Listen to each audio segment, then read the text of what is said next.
1 மணி நேரத்திற்கும் மேலாக கனமழை பொறுத்தவரைக்கும் தீவிரமாகுமா? அப்படின்னு பலரும் தொடர்ந்து கேட்டிருந்தாங்க. ஏன்னா நெறைய பகுதிகள்ல வெறும் 15 நிமிஷம், சில இடங்கள்ல 1/2 மணி நேரம், சில இடங்கள்ல 20 நிமிடங்கள் மட்டும் மழை பதிவாகிட்டு ஓய்வு கொடுக்குது. அடிக்கிற வெயிலுக்கு இந்த மழை பத்தாது. இன்னும் 1 மணி நேரத்துக்கும் மேலாக மழை வாய்ப்புகள் தமிழ்நாட்டுல பதிவாகணும். அதுவும் இல்லாம 10 சென்டிமீட்டருக்கு மேல இருக்கணும். அதுக்கப்புறம் வெயிலுடைய தாக்கம் குறையணும். இந்த மாரி பல விஷயங்கள் தொடர்ந்து சொல்லிக்கொண்டே இருக்கிறாங்க கமெண்ட் செக்ஷன்ல. இதெல்லாம் நடக்கணும் அப்படின்னா, ஜூன் 15 நம்ம தாண்டணும். அப்பதான் நீங்க சொல்ற இந்த விஷயங்கள் எல்லாம் நமக்கு நடக்கும். ஏன் அப்படின்னா, தென்மேற்கு பருவமழை மே 26ஆம் தேதி தான் நமக்கு தொடங்க இருப்பதற்கான வாய்ப்புகள் ரொம்ப அதிகமா இருக்கு. கேரளா மற்றும் கர்நாடகாவுல. கொஞ்சம் பொறுமையா காத்திருங்க. இன்னும் கோடை காலமே நமக்கு இன்னும் முடியல. கோடை வெயிலும் இன்னும் நமக்கு முடிவடைகிற மாரி தெரியல. ஜூன் 15 வரைக்கும் நமக்கு வெயிலுடைய தாக்கம் பொறுத்தவரைக்கும் ரொம்ப தீவிரமா இருக்க போகுது. அதனால இன்னும் அடுத்து வரப்போகிற 2, 3 வாரங்களுக்கு கண்டிப்பா பகல்ல வெயில் குறையும் அப்படின்னு மட்டும் நினைச்சிடாதீங்க. இருக்கிற வெயில் இன்னும் அதிகமாக தான் போகுதே தவிர, வெயில் குறையறதுக்கான வாய்ப்பு இருக்காது. ஆனா ஒரே ஒரு விஷயம் மட்டும் நடக்கும். மாலை நேரங்கள்ல வெப்பசலன இடி மழை பொறுத்தவரை தமிழகத்துல ஒரே நேரத்துல 38 மாவட்டங்களுக்கும் மழை வரலனா கூட, ஒரு 10 மாவட்டங்கள்லேருந்து 12 மாவட்டங்களுக்காவது கண்டிப்பா தினந்தோறும் மழை பொறுத்தவரைக்கும் எட்டி பார்க்கும். அப்படி இன்னைக்கு எந்தெந்த பகுதிகள், எந்தெந்த மாவட்டங்களுக்கு மழை வரும் என்பது தகவல சொல்லிட்டு, மழை வராத மாவட்டங்களுக்கு எப்பொழுது, எந்த தேதிகள்ல மழை வரும் அப்படிங்கிறதையும் கண்டிப்பா நம்ம பார்த்து தெரிஞ்சுக்கலாம். நீங்க ஒண்ணே ஒண்ணு பண்ணுங்க. ஸ்க்ரீனுக்கு கீழ தெரியக்கூடிய அந்த லைக் பட்டன கொஞ்சம் மறக்காம கிளிக் பண்ணி கொஞ்சம் லைக் பண்ணுங்க. சப்ஸ்கிரைப் பண்ணி சப்போர்ட் பண்ணுங்க. நண்பர்கள், உறவினர்கள் தெரியப்படுத்த மறக்காம ஷேர் பண்ணுங்க. அவங்களும் பார்த்து பயன்பெறட்டும். தமிழகத்தில் பகலில் வெப்பம் அதிகரித்தாலும் மாலை நேரங்கள்ல தினந்தோறும் நமக்கு கனமழை வராம எந்த மாவட்டங்களையும் போயிறது இல்லைங்க.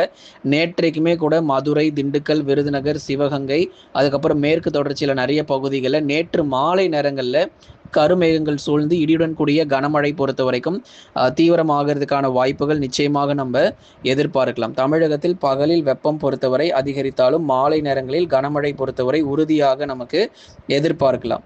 கடந்த 24 மணி நேரத்தில் தென் தமிழகத்தில் மாலையில் பரவலாக கனமழையானது கொட்டி தீர்த்தது. குறிப்பாக கடந்த 24 மணி நேரத்தில் தென் தமிழகத்துல மாலை நேரங்களில் பரவலாக கனமழை பொறுத்த வரைக்கும் கொட்டி தீர்த்ததை நம்ம பார்த்தோம். நமக்கு தென் தமிழ்நாடுன்னு சொல்லும் போது அந்த மதுரை முதல் குமரி வரை இருக்கக்கூடிய பகுதிகளில் பரவாயில்ல. வட தமிழ்நாடை ஒப்பிடும்போது நமக்கு தென் தமிழகத்தில் தினந்தோறும் மழை வாய்ப்புகள் தொடர்ந்து நம்ம எதிர்பார்க்கிறோம். மாலை நேரங்கள், அதுவும் பகல் நேரங்களில் கூட நமக்கு பெருசாக நமக்கு மழை வர்றது கிடையாது.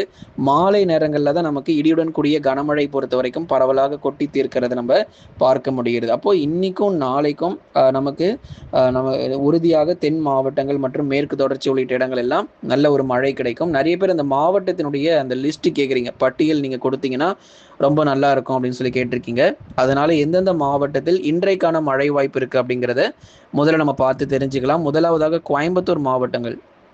கோயம்புத்தூர்ல மலைப்பகுதிகள் வால்பாறை, சோலையாறு, சின்ன கல்லாறுல தினந்தோறும் மழை தான். இன்னைக்கு மழை வருமா, நாளைக்கு மழை வருமாங்கிற கேள்விக்கே அங்கே இடம் இல்லை. தினந்தோறும் மழை இருக்கு. வால்பாறை, சோலையாறு, சின்ன கல்லார் தினந்தோறும் மழை இருக்கு. கோயம்புத்தூருடைய வடக்கு பகுதிகள், அதாவது கோயம்புத்தூருடைய நகர பகுதிகள் நீங்க எடுத்து பார்த்தீங்க அப்படின்னா அநேக நேரங்கள் வானம் ஓரளவு மேகமூட்டமும், மாலை நேரங்களில் கொஞ்சம் காற்றுடைய வேகம் அதிகரிக்க வாய்ப்பு இருக்கு. இந்த நீலகிரி, கோயம்புத்தூர், தேனி, தென்காசியில இனி வரும் நாட்கள் குறிப்பா இந்த பருவமழை தொடங்கிய பிறகு இந்த மே 26க்கு அப்பெல்லாம் நீங்க பாத்தீங்கன்னா அந்த காற்றுடைய வேகத்தன்மை பொறுத்த வரைக்கும் 40லேருந்து 50 கிலோமீட்டர் இந்த தரைக்காற்று கொஞ்சம் அதிகமாக வீச ஆரம்பிக்கும். தேனி, தென்காசி, நீலகிரி, கோயம்புத்தூர் உள்ளிட்ட பெரும்பாலான பகுதிகளில் கொஞ்சம் காற்றும் அதிகமாக இருக்கும். அதே சமயங்களில் பரவலாக இடியுடன் கூடிய கனமழை பொறுத்தவரை உறுதியாக நமக்கு பதிவாகவும் போகிறது. ஆகவே கோவை, நீலகிரி, தேனி மற்றும் திண்டுக்கல் உள்ளிட்ட மாவட்டங்களிலும் பரவலாக மழை கிடைக்கும். தென் மாவட்டத்தில் இருக்கக்கூடிய திண்டுக்கல் மற்றும் மதுரை மாவட்டங்கள், திண்டுக்கல் மாவட்டங்களில் நம்ம பார்த்தோம் அப்படின்னா சின்னாலப்பட்டி, வாடிப்பட்டி, உசிலம்பட்டி, ஜக்கம்பட்டி, இந்த மதுரை மாவட்டத்தில் இருக்கக்கூடிய பெரும்பாலான பகுதிகள், பழனி, ஒட்டஞ்சத்திரம், இங்கேயும் நமக்கு கனமழையானது ரொம்ப தீவிரமாக இருக்கும். நத்தம் போன்ற இடங்களிலும் திண்டுக்கல் மாவட்டத்தில் விட்டு விட்டு அவ்வப்போது மழை கிடைக்கும். இந்த திண்டுக்கல் மற்றும் மதுரை 2 பகுதிகளுக்குமே நமக்கு மழை கிடைக்கும். அதுல குறிப்பா கொடைக்கானல் பகுதிகளிலும் நல்ல ஒரு மழை வாய்ப்பாக வருகிற இன்று மற்றும் நாளை நீங்க எதிர்பார்க்க முடியும். நேற்றைக்கு நமக்கு மழை வந்திருக்கு. திண்டுக்கல் மற்றும் மதுரையில கணிசமாக மழை வாய்ப்புகள் பதிவாயிருக்கு. சற்று இன்னைக்கும் ஒரு மழை பொறுத்தவரை ஒரு ஆறுதலை கொடுக்கக்கூடும். அடுத்ததாக புதுக்கோட்டை மாவட்டத்திலும் பகல்ல வெயில் பயங்கரமா கொளுத்தும். புதுக்கோட்டை பொறுத்தவரை வெயில் மிக மோசமாக இருக்கும். அதே சமயங்களில் மழைக்கான வாய்ப்புகள் புதுக்கோட்டையில் இன்னைக்கு நம்ம எதிர்பார்க்கிறோம். புதுக்கோட்டை மாவட்டங்கள் இலுப்பூர், அறந்தாங்கி, பொன்னமராவதி மற்றும் அதன் சுற்றுவட்டார பகுதிகள், பல்வேறு இடங்கள் புதுக்கோட்டை மாவட்டத்தில் இன்னும் பல்வேறு பகுதிகளில் கனமழையானது மாலை நேரங்கள் 4 மணி அல்லது 5 மணிக்கு பிறகு சற்றென்று மேகக்கூட்டங்கள் கூடி அவ்வப்போது பரவலாக மழை இருக்கும். எல்லா மாவட்டங்களிலுமே நீங்கள் மாலை நேரங்களிலே மழை எதிர்பார்க்காதீங்க. இரவு மற்றும் நள்ளிரவில் கூட நமக்கு மழை வரலாம். ஏன்னா நீங்கள் கடலூர் மாவட்டங்கள், விழுப்புரம் மாவட்டங்கள்லாம் எடுத்து பார்த்தீங்கன்னா இரவு நள்ளிரவில் கூட நமக்கு மழை வந்திருக்கு. கடலூர் மாவட்டங்களில் மேற்கு பகுதிகள்லாம் இரவு நள்ளிரவில் கனமழை புரட்டி போட்டிருக்கு. விழுப்புரம் மாவட்டத்தினுடைய மேற்கு பகுதிகளிலும் கனமழை புரட்டி போட்டிருக்கு இரவு நள்ளிரவில். அதனால் விட்டு விட்டு மழை வாய்ப்புகள் நள்ளிரவு நேரங்கள் 12 மணி 1 மணி கூட நமக்கு நிறைய கடலோர பகுதிகள், டெல்டா பகுதிகளில் மழை வருகிறத நம்ம பார்க்கிறோம். அதனால் எல்லா மாவட்டங்களும் மாலை நேரங்களே தான் நமக்கு மழை வருங்கிறது இல்லை. சில மாவட்டங்கள் இரவு மற்றும் நள்ளிரவு நேரங்களில், அதிலும் குறிப்பாக வட தமிழக கடலோர மற்றும் டெல்டா பகுதிகள், தென் தமிழக கடலோரங்களிலும் இரவு நள்ளிரவு நேர மழை வாய்ப்புகளும் வருகிற நாட்களில் எதிர்பார்க்க முடியும். நேரங்களில் சில மாற்றங்கள் இருந்தாலும் பெய்யக்கூடிய மழை பொறுத்தவரை நம்ம அறிவிக்கிற மாவட்டங்களில் கண்டிப்பாக பெய்யாமல் போகாது. ராமநாதபுரம் மாவட்டத்திலும் பகல் நேர வெப்பநிலை அதிகரித்து பிறகு மாலை நேரங்களில் இடியுடன் கூடிய கனமழையானது வெளுத்து வாங்கும். அடுத்ததாக சிவகங்கை மாவட்டத்தில் தேவக்கோட்டை, காரைக்குடி போன்ற இடங்கள், பல்வேறு இடங்களிலும் கனமழை பொறுத்தவரை அவ்வப்போது விட்டு விட்டு நமக்கு பதிவாகக்கூடும். வேலூர் மற்றும் கிருஷ்ணகிரி, வெயில் கொஞ்சம் அதிகமாக பதிவாகிற இந்த வேலூர், கிருஷ்ணகிரி, தருமபுரி போன்ற மாவட்டங்களில் பகுதியான மழை ஒதுக்கி நமக்கு ஒரு மிதமான மழையோ அல்லது கனமழையோ மாவட்டம் முழுவதும் இல்லாமல் பகுதியான ஒரு மழைக்கான வாய்ப்பு இன்றைக்கு நம்ம எதிர்பார்க்கப்படுது. வேலூர், கிருஷ்ணகிரி மற்றும் தருமபுரி மாவட்டங்களில்.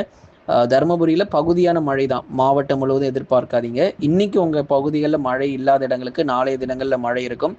ஈரோடு, திருப்பூர், சேலம், நாமக்கல், கரூரில் இங்கேயும் பகுதியான மழை பொழிவு மாவட்டம் முழுவதும் இல்லாமல் ஓரிரு இடங்களில் கணிசமாக நமக்கு மழை எதிர்பார்க்கலாம்.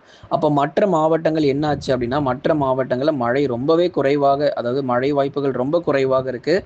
வெயில் மட்டும் பார்த்தீங்கன்னா தமிழ்நாட்டில் கிட்டத்தட்ட 70% எல்லா பகுதிகளிலும் வெயில் பயங்கரமாக கொளுத்திக்கிட்டு இருக்கு. ஒரு 30% பகுதிகள் தான் ஒரு நடுநிலையான ஒரு வெப்பநிலையும், அதே மாதிரி அவ்வப்போது மழை பொழிவும் ஆங்காங்கே பதிவாகிட்டு இருக்கு. சீக்கிரத்தில் இது எல்லாமே முடிவுக்கு வரணும், தமிழ்நாட்டில் எல்லா மாவட்டங்களிலும் மழை வரணும் அப்படின்னா முதல்ல மே 26 வரணும். அப்போதான் நமக்கு இந்த பருவமழை அந்த தேதிகளிலிருந்து, மே 26 தேதிகளிலிருந்து படிப்படியாக தென்மேற்கு பருவமழை பொறுத்த வரைக்கும் கேரளா மற்றும் கர்நாடகா மட்டுமல்லாமல் தமிழகத்திலும் தீவிரமடைவதற்கான வாய்ப்புகள் ரொம்ப அதிகமாக எதிர்பார்க்கலாம். ஜூன் முதல் 2 வாரங்களிலும் வெப்பநிலை தொடர்ந்து நீடிக்க போகுது. அதையும் நம்ம முன்னாடியே தெரியப்படுத்திடுறோம். மே மாதம் முடிஞ்சிட்டா வெயில் முடிஞ்சிடும் அப்படின்னு சில பேர் நினச்சிட்டு இருக்கீங்க. அது மிக தவறு. ஜூன் முதல் 2 வாரங்கள் வெயிலுடைய தாக்கம் கொஞ்சம் இருக்க தான் செய்யும். ஜூன் 15 தேதிக்கு பிறகுதான் பகல் நேர வெப்பநிலை சற்று அதனுடைய, அதாவது இயல்புக்கும் அதிகமாக பதிவாகிற வெப்பநிலை குறைந்து சராசரியான வெப்பநிலைக்கு வருவதற்கான வாய்ப்புகள் ஜூன் 15 வரைக்கும் எடுத்துக்கொள்ளும் இந்த வருஷம். அதே மாதிரி வட தமிழக கடலோர பகுதிகள், டெல்டாவில் பகல் நேரங்களில் வெயிலின் தாக்கம் அதிகரித்து காணப்படும் பகுதியாக மட்டுமே மிதமான மழை பொறுத்த வரைக்கும் எதிர்பார்க்கப்படுகிறது. வீசப்போகும் வெப்ப அலை, தமிழகத்தில் அடுத்து வரும் சில நாட்களுக்கு பகல் நேரங்களில் வெப்ப அலையானது வீசுவதற்கான வாய்ப்புகள் இருக்கு. இயல்புக்கும் அதிகமாகவும் வெப்பம் பதிவாகும். அதாவது வெப்ப அலை பொறுத்த வரைக்கும் வீசுவதற்கான வாய்ப்பு இருக்கு. இயல்புக்கும் அதிகமான வெப்பம் பொறுத்த வரைக்கும் பதிவாகிறதுக்கான வாய்ப்புகள் இனி வரும் நாட்களிலும் இருக்கும். அதனால மே மாதம் முடிஞ்சிட்டா வெயில் முடிஞ்சிருங்கிறதுக்கான அர்த்தம் இல்லை. தொடர்ந்து அந்த வெப்பநிலையானது ஜூன் மாதங்களில் நீடிக்கும், முதல் 2 வாரங்கள் வரைக்கும். அதன் பிறகு ஜூன் 16, 17 சராசரியான வெப்பநிலையானது பதிவாகி நிறைய மழை வாய்ப்புகள் அதிகமாக ஆரம்பிச்சிடும். அதுக்கப்புறம் பருவமழையும் தீவிரமாகவும் தொடர்ந்து எல்னினோவின் தாக்கம் இருந்தாலும் நமக்கு இயல்பை ஒட்டிய மழை பொழிவுன்னு சொல்லிட்டோம் இல்லையா. அப்போ இயல்பாக பெய்ய வேண்டிய மழை நமக்கு தான் ஆகணும். அதனால் மழை வாய்ப்புங்கிறது நிறைய மாவட்டங்கள் இருக்கும். ஆனால் அது எத்தனை மாவட்டங்களுக்கு பூர்த்தி செய்யும் அப்படிங்கிறத சற்றே நம்ம பொறுத்திருந்து பார்க்கணும் நண்பர்களே. அதனால் தொடர்ந்து நீங்கள் லைக் பண்ணுங்கள், சப்ஸ்கிரைப் பண்ணி தொடர்ந்து சப்போர்ட் பண்ணுங்கள். தினந்தோறும் எந்தெந்த மாவட்டங்களில் மழைக்கான வாய்ப்புகள் இருக்கும் அப்படிங்கிறத தினந்தோறும் தெரிந்து பயன்பெறுங்க.